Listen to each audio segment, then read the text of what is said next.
Patricia Cori is a well-known clairvoyant. She joins us this portion of our program to talk about the whales, the dolphins, and what they have to say. Before we leave you, Messages from the Great Whales and the Dolphin Beings, the title of her North Atlantic 2011 release, tells us that there are wisdom teachings that they want to share. Before the industrial age began encroaching on the waters, it's possible by calculation to understand that a whale on one side of the planet could communicate with another by sending signals that would arrive in 7 minutes, the speed at which some scientists say our own thoughts travel across the world, while others say it is near instantaneous when it comes to intentional thought.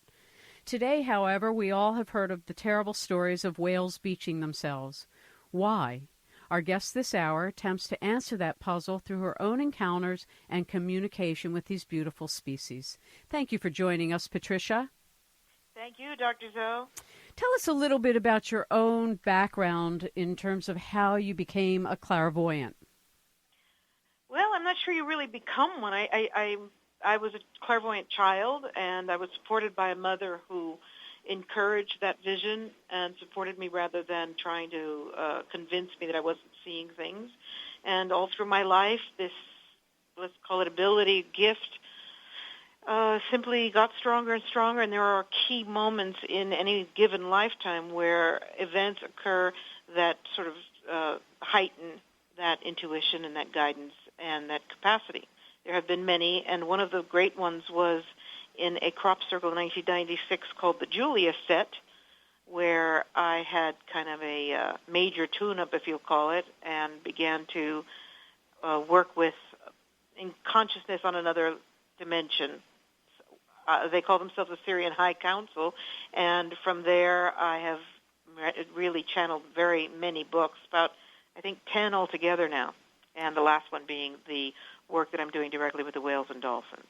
Can you describe to our audience just a little bit about how you do the work that you do? I mean, I interview lots of mediums, psychics, intuitives over the last 30 years, and I don't think that we've always done a good enough job of helping somebody who maybe hasn't experienced that capacity but has an interest, what it's like.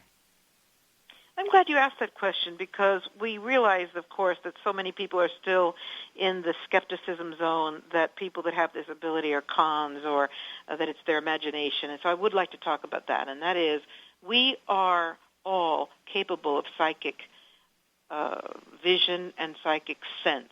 We look at the animals. The animals have that capacity, and we are animals, if you will. So we have that innate ability to perceive beyond what we believe is the realm of consciousness, that being the sensate reality. The thing is that I believe that at this moment, the veils are going down. There's a thinning of between the dimensions, and more people are recognizing that they're getting information from other dimensions. So we can call this mediumship, channeling, sensitivity, whatever you want to call it. I really do believe that we are moving into a period of mediumship where we're understanding that we're multidimensional beings, we have access to other information beyond what we believe is reality, and that we're all entitled and potentially going to perceive these things in this time of great shift on the planet. So it's a very exciting time, and more of us are experiencing this ability. I think that's very true. And when I talk with a woman named Gay Bradshaw who works on transspecies psychology, we have often talked about transspecies telepathy, which I experience and which you experience and which thousands of people and the shamans and the first peoples and anybody who ever gets quiet and has reverence comes into rapport with life, all life. So would you say that you are a telepath? Do you receive the information through whole connection, or do you get stories? Do you get images? How do you work? I get a little bit of everything. It's quite an amazing journey. I am a clairvoyant.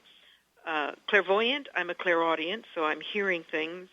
And then, of course, I have a very heightened sense of intuition, just that. How do you describe intuition as anything more than just a knowing? Mm-hmm. But in these last years, I do hear very specific information coming through to me, and I want to emphasize that it's very important for people to understand that you must clear, when you do this work, you need to be sure that you've cleared and created sacred space, because there's also an astral layer of consciousness where astral beings are flittering about, and you want to be sure that if you are hearing, you're hearing higher beings and not some layer of mental images, mental forms, thought forms that are floating around in the ethers. Right, that may not have our best interest, but might be the interest of somebody who's deceased. I used to joke with people, just because somebody's dead doesn't make them a saint. So true. So there are different, obviously, just as there are on Earth, different levels of capacity and different qualities of intellect and love. So tell us about the day that this encounter happened. You were in Jordan. It was November. The year was 2008. Yes. I was teaching a workshop there. And it was not an exactly easy thing to do because, of course, I was coming up against the cultural biases of that culture and how they might feel about what I was teaching, which is sort of outside the parameters of the religion and the cultural bias. So there I was talking about DNA activation and multidimensional reality, etc. And I suddenly started to hear whales and dolphins imploring me, let's say, to help them. And I saw a vision of a beaching of whales and dolphins together. And they were begging for help. Please help us before we leave you. That's how the book was given the title. Now, I was on stage in front of, not a stage, but I was in front of a group of about 100 people and had this horrific, really horrific experience of hearing this and seeing this suffering of these pods who were actually committing suicide. They were letting me know they were leaving. Help us before we leave you. Help us before we leave you. And I was catapulted out into this scene underwater. It was very, very traumatic. I ran out of the room and never have done anything like that before and had to be just comforted until I could cope with the information. This was the first of the contact from the whales and dolphins, other than just loving them and, like you, feeling I think so many people now really feel a connection with the Cetacean nation. But that was very, very, very traumatic. And it continued to happen because every month or so I would have another very traumatic encounter with them, again with the imploring, please help us before we leave you. And this happened several times before the actual communications began to come as are part of the book, or as our the book has a number of aspects to it. There's some of it is written by me and describes some of my own experience working and living, swimming with them and getting close to them. But there are messages directly from the earth whales, and there are messages from ascended whales. I'm really glad your audience is ready to embrace this kind of information. I don't know that the audience embraces it, but they've certainly been versed in it for 30 years. So we have to assume that there are some people for whom this makes a lot of sense, and there are others who might listen because they're curious, and others who just don't believe in any of it, and they find it highly entertaining when people like us start talking about the things that we experience and believe through. I would like to say something about that, and that is, by all means, I understand that it is really until you have the experience, it is very hard to just simply automatically embrace someone else's, and I honor that. I agree. But what I do ask of people is to please also honor my experience, and hopefully they can at least hear it without immediately rejecting it, because the truth is all living beings on this planet interact. And it won't be long, in my opinion, before the animals teach us a lot more about how to be human and connect back in with the rest of the animal kingdom. It's, what your book interests me because I had an experience. I haven't really talked about this publicly, but I might as well in this forum just add it in. Before the terrible earthquake and tsunami in Japan, I heard animals, monkeys, snakes, dogs, everything screaming in my ears for like 2 weeks. And this was after every 10 years, I've sort of added a new practice into my life and really a new career. And I've been doing animal communication my whole life and was told that that's what I'd be doing this decade. So I had just started this decade when this screaming in my ears started happening, and I thought to myself, boy, if this is the kind of pain and suffering going on, I'm not going to be able to do this work. And I then, hear and that. then, and then all of a sudden there was those horrible environmental disasters, and so many people lost their lives.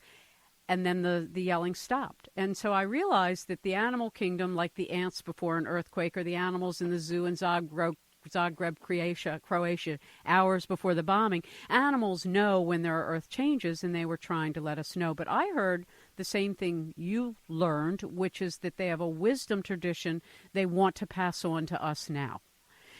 That is a very important aspect because, of course, they're intuitive. We have that primal response as well. I'd just like to interject that I'm looking out my window. I'm in a resort in Mexico, and there is a whale breaching right outside in the ocean. Beautiful. Beautiful. Which fits right in with our discussion of them being intuitively. They go, all right, well, we're here too, so we're listening. Yeah, and I think that once we get to understand that, and fortunately there are enough physicists now who can explain this in a way that for some people it's important to hear, that literally everything is interconnected, and every thought and every action and every deed changes the universe and changes the world. And not everybody wants that kind of responsibility, but that is in fact what we each have. So let's talk about, though, your first encounter physically when you came in contact with the whales and the dolphins, and how that affected you. Well, my first encounter was right here in Cabo San Lucas, where I am now. I wasn't brave enough to jump off a boat into the ocean as I now do, and I went into a place called Cabin Dolphins where you can swim with the dolphins. And today, that thought just horrifies me. I want these places closed. But at that time, it was my first leap into the unknown. So I swam. I managed to get alone with this with the program because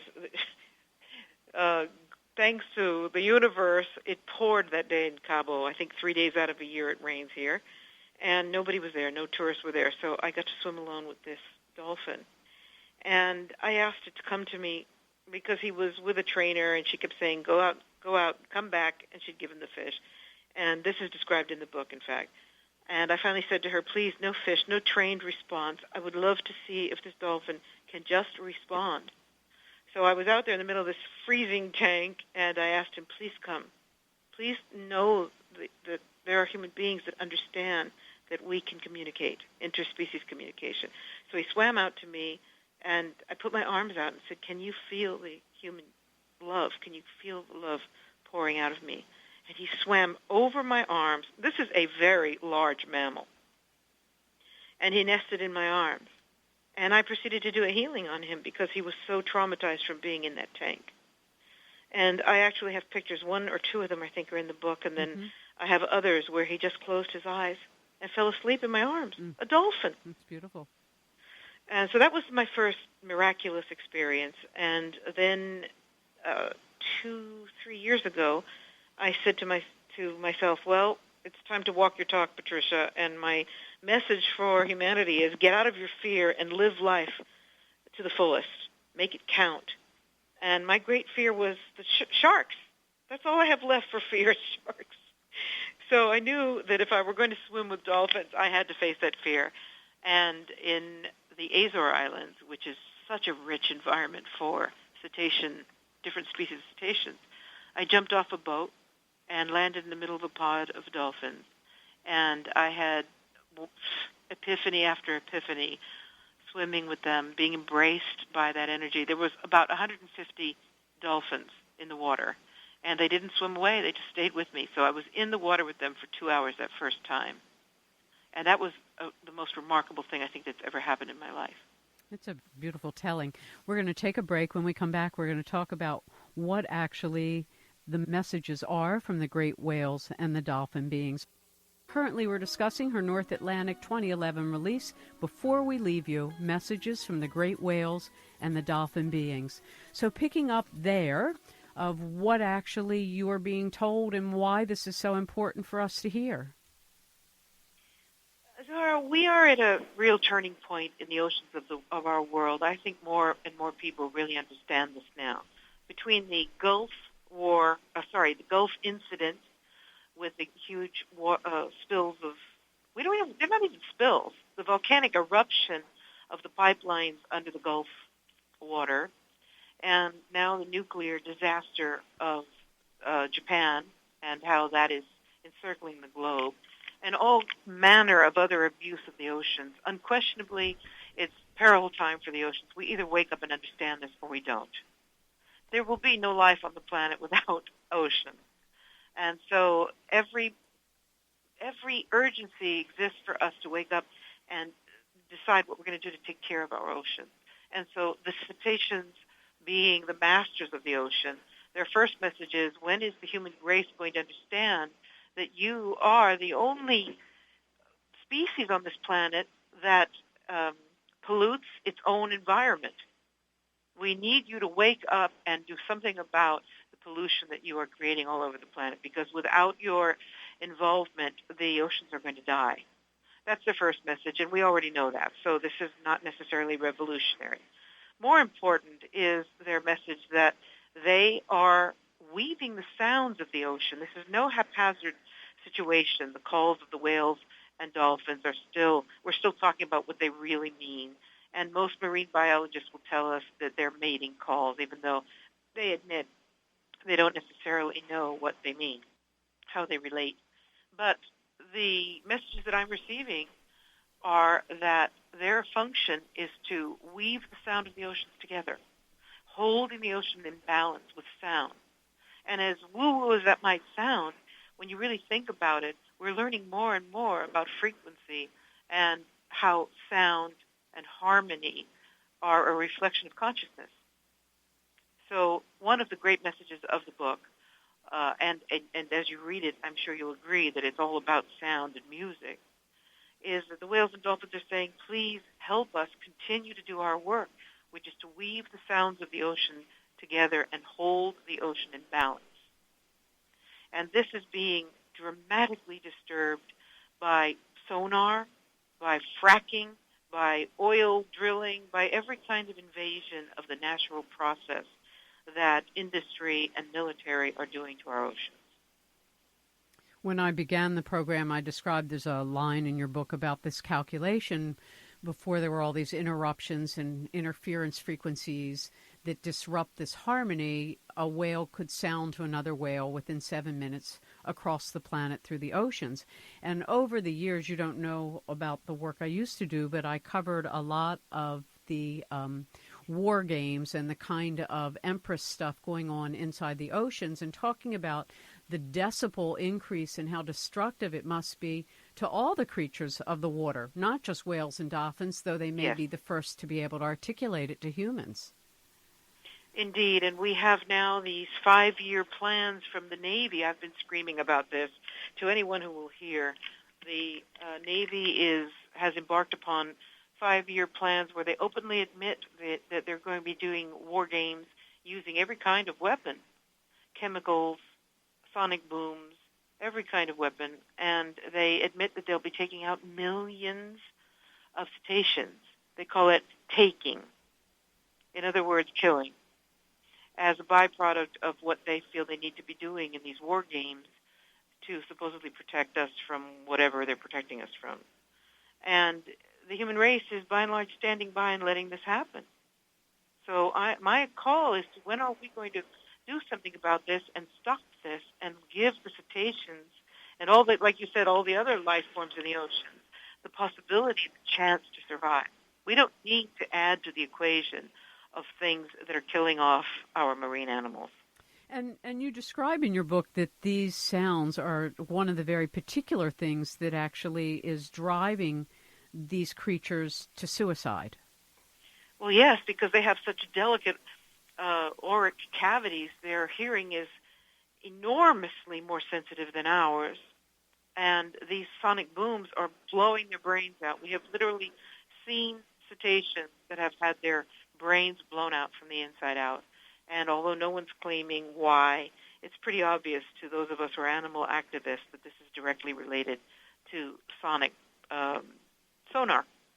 And in fact, it happens over and over again that you get a beaching, and then we just find out that there just happened to have been another military sonar test hours before numbers of great whales beach themselves, or the dolphins as well. You know, it reminds me very much. For years, I used to track, based on the work of Dr. Gary Whiteford of New Brunswick, Canada, when they used to make underground and under-oceanic explosions public. They don't do that anymore. We were able to predict how many days out we could expect an earthquake to occur in the general area, and people thought it was, intuitive and psychic, and that may play a little role, but for the most part, it was just obvious. You bang your toe and it hurts.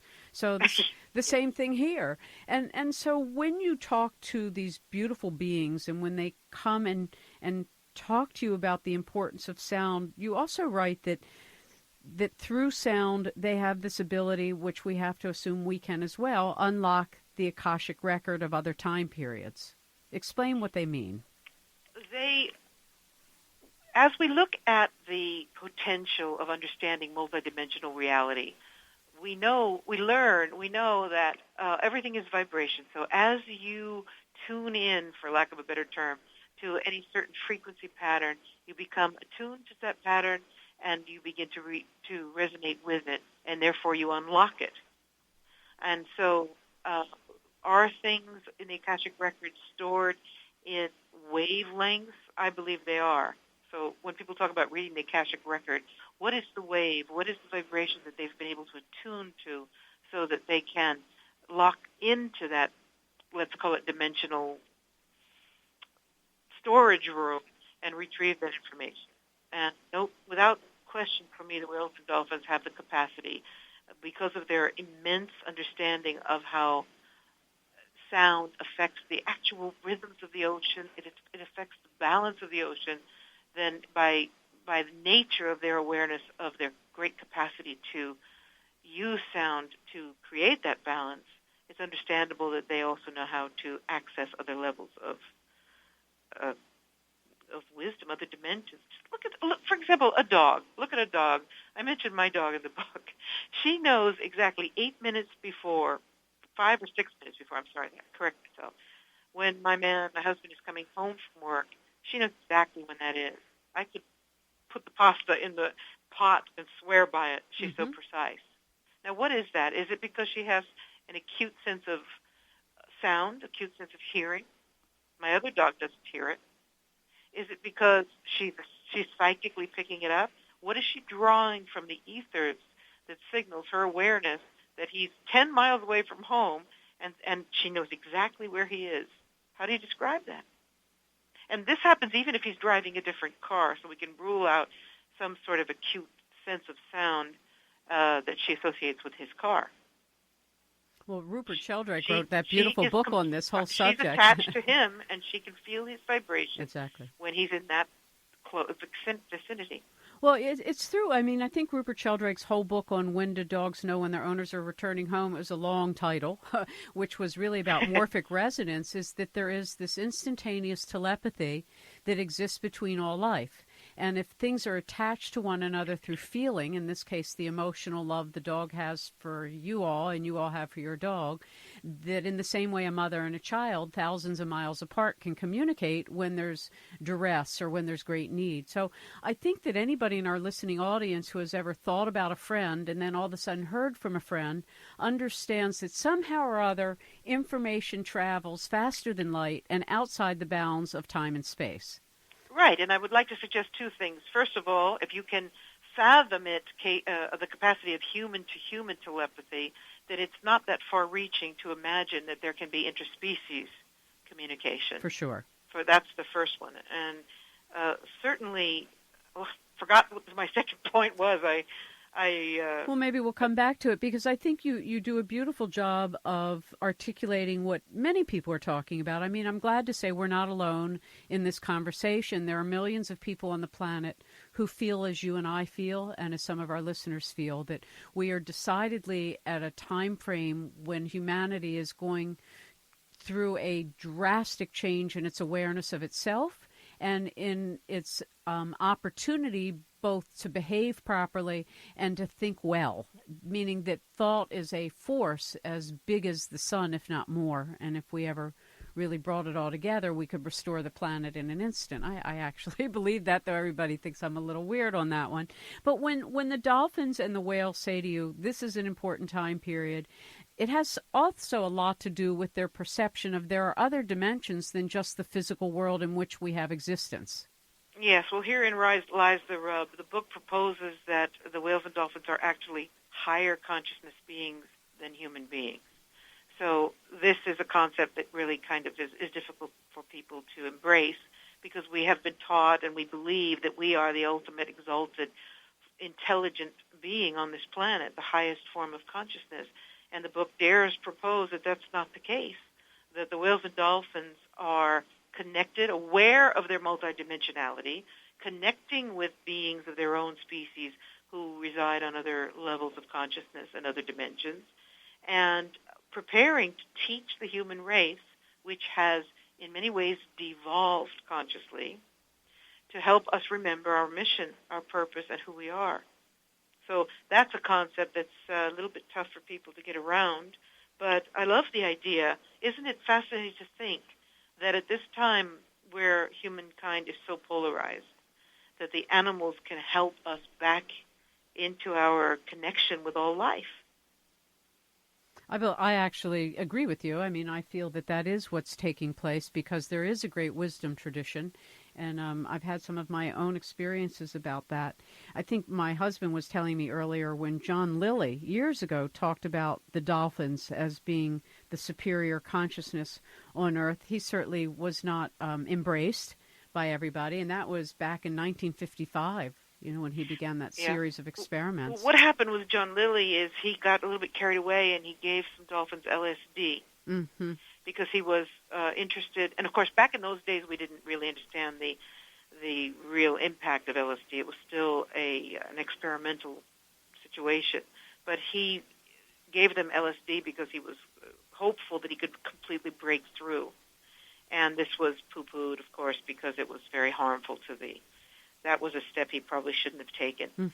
So that discredited him a lot, but he was doing amazing work back then. He was a true forerunner of his time.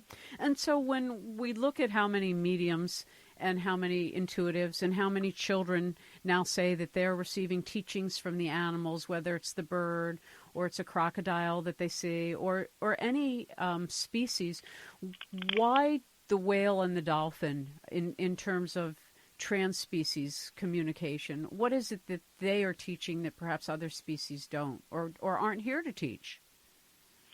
I think that they are teaching us the ultimate goal, and that is, well, first of all, they're reminding us that we're star children because they have knowledge of existence on many other levels. And if you go back to the Dogon tribes, when they described the Nomos walking out of the water as amphibians, they were they looked like dolphins with legs, of the Nomos that appeared to the Dogon tribes in Africa.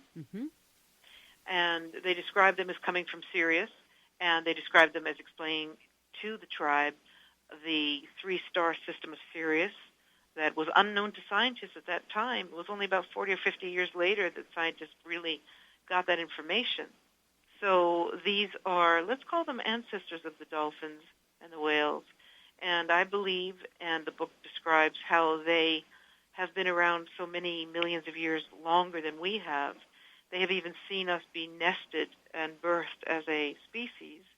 And they carry the information, the DNA coding of the planet itself, as well as all of the starseed information from the many systems that they have all come to Earth from. So I believe that they're multidimensional stellar beings as we are, and they're going to be able to help us put those pieces together. I also believe that at this time the whales and dolphins are making their consciousness known to humankind because there's a huge surge in awareness of the cetacean nation. I think this is a really vital time for them to help us remember who we are.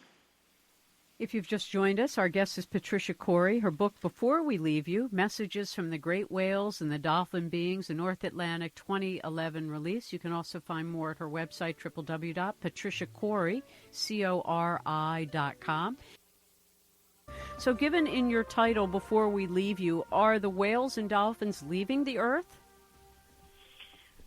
Many of them are, and we are seeing increased. I think that I can't remember how many beachings there have been in the last few weeks alone.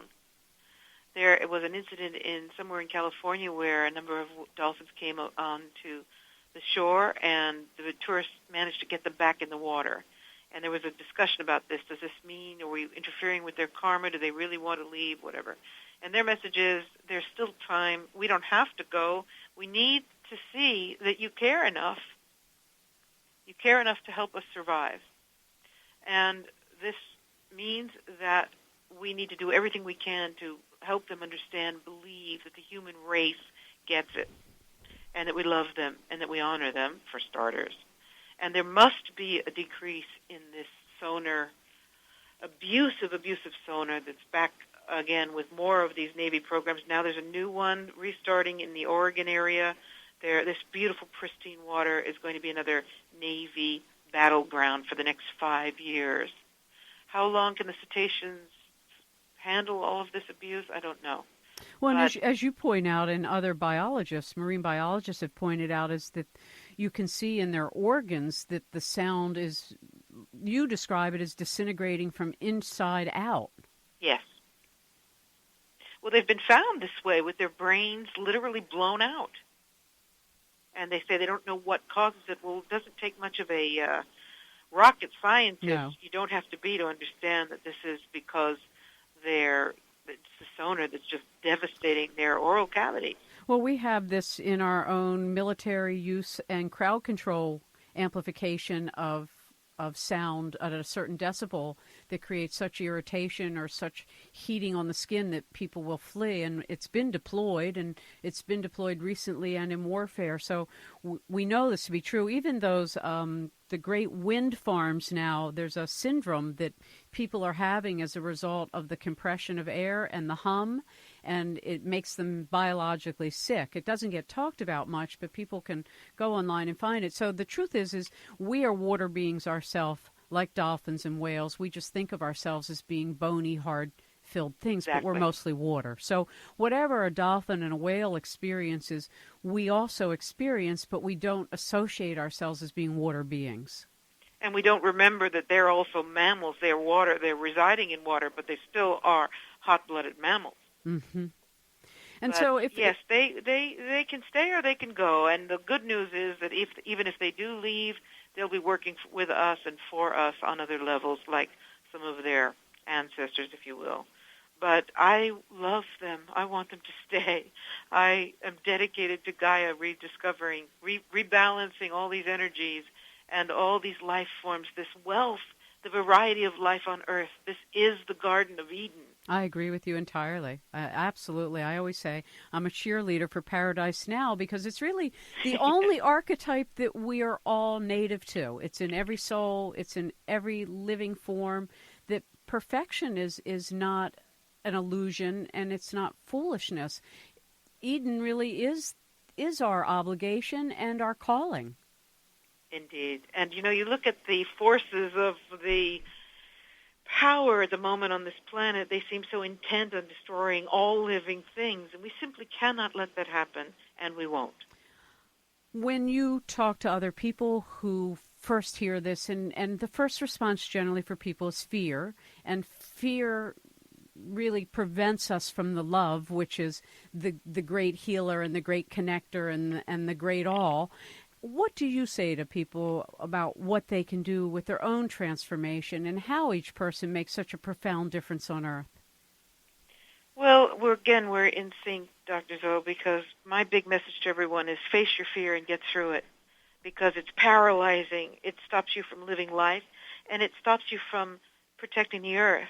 It's easier just to close your eyes and say, it's all too much for me, I can't cope, and tune in the TV and forget what's going on in this world. And even in our circles of light and spirit, people are saying, I don't want to go there. I don't want to talk about that. Let's stay in the love zone. Mm-hmm. And so we're walking a perpetual fine line between these two aspects of reality. Are we going to explore the darkness, the difficulty, the disharmony, and work to improve it? Or are we going to be in a space where we believe the universe will work it out, and all we have to do is lie back and let it unfold? And there's truth in both of these aspects. But I'm an activist, and I'm calling people to do the best they can to affect change on this planet, change they want the world to be. So if that's prayer and meditation, great. if that's sending money or getting on a boat of the sea shepherds and going out there and doing battle with the whale killers, whatever you believe you can do to improve the world, to improve Gaia, to improve the spirit of this planet, do it. And in so doing, you heal and celebrate your own existence. Absolutely. I mean, I've been an activist my whole life as well, and it's taken getting old enough to appreciate that there's all kinds of activism, and not everybody is comfortable taking on the status quo or standing up to something they find threatening, but everybody is capable of thought, and everybody is capable of prayer.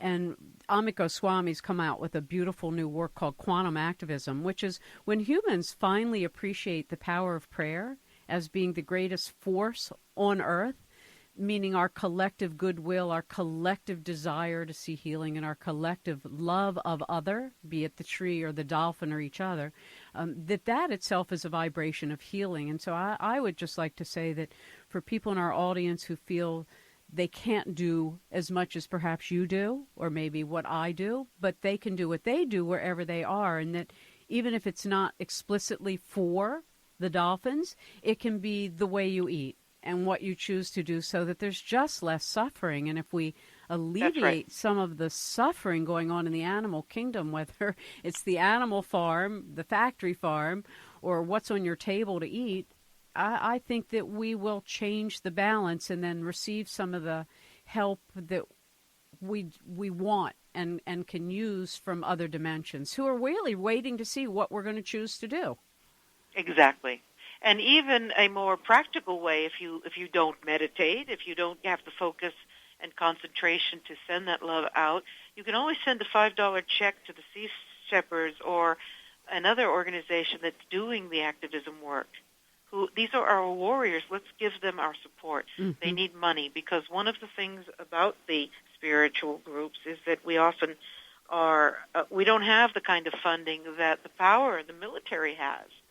So let us at least give up a cappuccino a week and send some money to these warriors who are dangling off ships and out there doing our work for us. I feel very strongly about this. When you look at your own life and the kinds of information that you have access to and the understanding, I think one of the beautiful places you arrived at and others arrive at is that there's always everywhere, as my late teacher Terry Ross used to say, and there's always every when, and we are always more than just a physical being. So the message you're receiving are really messages about who we are already. Indeed. The excitement that I feel at the knowledge that we are multidimensional beings and that it's most likely we are going to live through an utterly remarkable shift in consciousness, described in my books as an actual ascension of the planet. It's just too exciting. We're here. There is trauma, there's difficulty, but we're here, and part of the reason we're here is to work on making that better, making it a more beautiful place to be.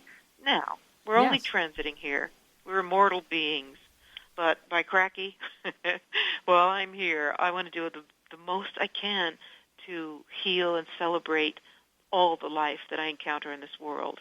Amen to that. And in terms of trans-species telepathy, you know, I've told people that that's the work that I do, but I don't talk about it often publicly. And the interesting thing I have found is that all the animals communicate among themselves as well. And people go, I used to think when I was a child you had to understand what the dog bark meant and you had to understand what the bird song meant. But when you finally get to this ability of telepathy, all consciousness is talking, and the mind translates it into the capacity of that particular mind. So when a dog talks to me, I tell the story in English. And when a bird talks to me, I tell the story in English. But it's not my story, it's their story. I think also that when you become an empath and you let go of the need to explain it in the left brain terms, what are the words that are being spoken, you tune into the energy of this being, and it appeals to you. It speaks to your soul. That's what you were able to translate into language. You know, recently there was a picture of a toreador in Spain. I don't know if you've seen this picture. No. He was in the middle of a Of a bullfight? Of a bull A kill? bullfight. Really, and the bull bull kill? has like 8 of these horrific knives in its back. And he sits down on the edge of the ring, and he has an epiphany. He starts to break down and crying. And this poor bull comes over to him with these heavy weights on his back and stands there and looks at him. Somebody captured this photo. And this bull is, you don't even have to be there to hear the bull saying, "Why must you torture me? I'm a living being like you. What are you doing?" The face, the expression, the body language of this bull, it's all there. You can hear it speaking from the photo. And this trained killer sits down knowing the bull could ram him and kill him after he's tortured him for so many hours and has given up forever the bullfight. And this is what I mean about the animals are beginning to teach us how to be human. You know, there's a beautiful story of some elephants in Africa where one of their keepers in a sanctuary passed away. And elephants from all around the area came outside the house and waited knowing that he had passed on. And there was no way for them to know other than through telepathic communication among themselves. It's not like they put out a newspaper and ran it by Jeep all over the country. But so we see evidence of it all the time, and more the trans-species collaboration between species being friends is being noticed. It's always been going on, but we didn't notice. That's right. And now the question rises, let's move beyond the wondering about it. Is it possible? Is it true? And let's ask ourselves, what are they trying to tell us? What are they telling us about themselves? What are they telling us about Gaia? And what are they telling us about the human race? Can these be the new teachers for the earth? I really do believe they are. When I get into this work, then I start saying, well, I want to see all the zoos closed and all the aquariums and all the torturous animal entertainment palaces. That's only for humans. It does nothing good for the animals. And the only thing I've been told from one species was that, well, if it's to preserve us, then you can do that, but then set us free. Yes, in the book they will say, how would you feel if an alien species took your young, threw them into these obscene cages, and had them come out and dance for the others, for entertainment for their species? Would you feel so good about aquarium tanks and zoos then? We have a journey together on Earth, and I think the beautiful thing, Patricia, about your work and others like yourself is that you, with great love and compassion and passion, stand up before others and say, awaken. Here we are together, and it's a story of love, and that's really what we're here to manifest. Thank you. That's what I'm here to do. Well, I think you've done a beautiful job, and when we first received your book, it was the result of a listener, and I want to thank Depana Morgan for sending it to us. And when I first went through it, I went, well, this is too sad. then I started getting my own communication, and then I understood. All right, okay, this is what we're all like tapping into, is the animals are talking, and they're talking loudly, I have to say. Thank God for that. I laugh at you saying that it's too sad, because it does start out very painfully, and in fact, I cried a lot in that process of bringing it through. But as with all my other books, it then rises and brings in higher information and leaves you pondering the question of the wonder of their multidimensionality and pondering multidimensional existence. So it's not sad the whole way through. I'm sure you picked that up as you went. Yes, I did. But I want to thank you for bringing it to everybody and to our listening audience. Again, you can follow up after the show with Patricia Cori's work at that name, Patricia Cori, CORI.com. Also at Sirian, SIRIAN, Revelations.net. And it's a North Atlantic book, so at NorthAtlanticBooks.com. And if you can't remember that, go to 21st21STCenturyRadio.com. 21st Century Radio is produced by Hieronimus and Company. Our executive producer and research assistant is Laura Kortner. Our engineer is Noah Dankner. I'm Dr. Zohara Hieronimus, and we hope you enjoyed the show.